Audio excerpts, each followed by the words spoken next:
kesombongan, jabatan, kekuasaan itu merupakan perkara-perkara yang sangat cepat untuk menjadikan manusia mementahkan kebenaran walaupun dia tahu apa yang dia tolak itu adalah kebenaran. Jadi disinilah kita belajar Bapak dan Ibu. Kebenaran itu sebenarnya adalah mudah difahami. Kalau ada orang yang hari ini tidak memahami kebenaran, itu bukan karena dia tidak paham. Sebenarnya hatinya paham. Tapi dia membiarkan penyakit-penyakit yang tumbuh sampai penyakit itulah yang menjadikan hatinya menolak kebenaran. Memahami kebenaran itu gampang. Karena apa? Karena kebenaran turun dari Allah yang maha berilmu. Dan Allah paling tahu bagaimana menjelaskan kebenaran kepada manusia. Itu kecil bagi Allah.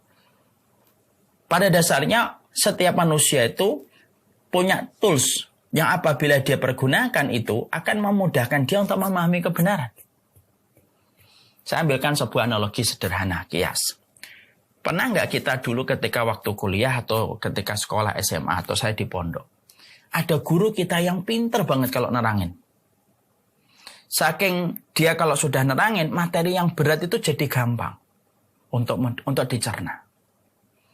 Materi fisika mungkin atau materi faraid atau materi usul fikih yang tergolong materi-materi dan pelajaran berat ya. Itu akhirnya karena ada yang menyampaikannya pintar, akhirnya menjadi mudah untuk difahami, gampang untuk dimengerti.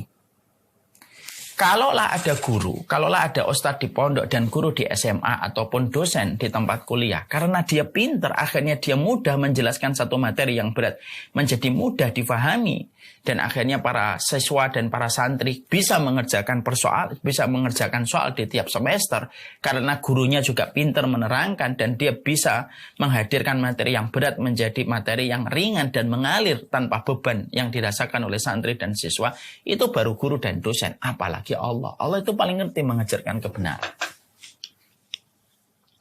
Jadi kalau ada orang kok tidak mau untuk menerima kebenaran, kalau ada orang kok mereka berseberangan dengan kebenaran itu, bukan karena di dalam hatinya itu tidak paham itu benar. Mereka paham kok, Allah kasih tools untuk memahami kebenaran.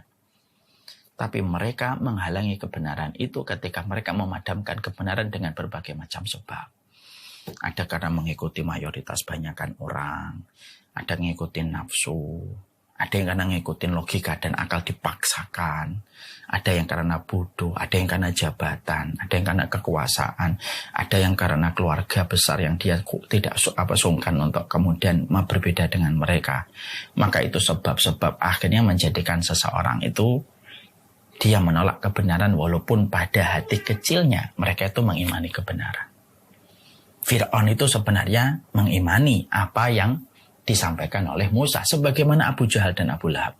Abu Jahal dan Abu Lahab juga termasuk orang yang sudah dinobatkan sebagai penghuni neraka. Sebenarnya Abu Jahal dan Abu Lahab tahu nggak apa yang disampaikan Rasulullah itu benar? Tahu betul. Tetapi karena fitnah, yaitu penyakit yang ada di hatinya lah yang menjadikan dia menolak itu. Dan akhirnya berujung kepada kerugian. Baru di alam barzah sudah sedemikian beratnya nasib yang dihadapi dan tragis, belum dalam kehidupan di neraka. Karena sekali lagi Bapak dan Ibu, sepedih-pedihnya azab kubur tidak akan pernah mengalahkan pedihnya api neraka. Makanya dalam salah satu ayat kita akhirnya pernah membaca tafsir yang Masya Allah yang membuat kita merenung gitu ya. Nanti itu penduduk neraka itu ketika mereka disiksa, mereka itu memanggil malaikat Malik yang menjaga. Dan panggilan itu tidak direspon oleh malaikat Malik. Ketika mereka memanggil malaikat Malik tidak digubris selama 40 tahun perjalanan akhirat. Panggil ya Malik, ya Malik, ya Malik. Gak digubris sama malaikat Malik. Sebagaimana mereka tidak menggubris peringatan Allah ketika di dunia. Ketika mereka tidak mendapati malaikat Malik itu menggubris, ya, maka kemudian mereka memanggil Allah. Mereka memanggil Allah, mereka berkata, ya Allah, kalau kami dikembalikan ke dunia, tentunya kami tidak akan berbuat zalim lagi. Dibiarkan oleh Allah dan tidak sama sekali dijawab oleh Allah. Sampai 2 kali umur dunia pernah ada di dunia ini. Jadi umur kita di dunia ini berapa? Misalkan umur dunia ini misalkan 4.000 tahun atau 5.000 tahun atau 100.000 tahun. 2 kali umur dunia, penduduk neraka itu ketika manggil, Di saat mereka itu mendapatkan adab yang pedih, panggilan mereka tidak direspon dan tidak dijawab oleh Allah. Sebagaimana mereka ketika dunia tidak mengindahkan panggilan Allah.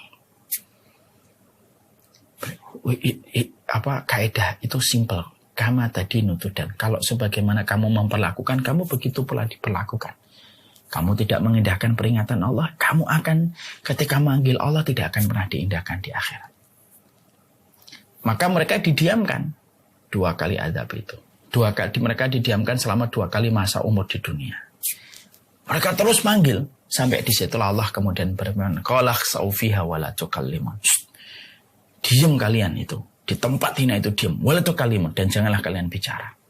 Semenjak dijawab oleh Allah dengan semacam itu, penduduk neraka tidak mengeluarkan suara kecuali sebagaimana suara ringkikan keledai yang kesakitan. Setelah Allah menyampaikan kepada penduduk neraka, qala khsa'u fiha wa la tukallimun.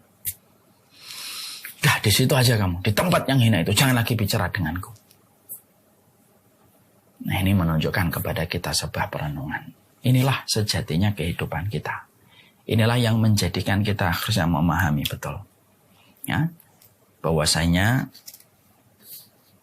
semua akan dibayar sesuai dengan perbuatan yang kita lahirkan pada kehidupan kita.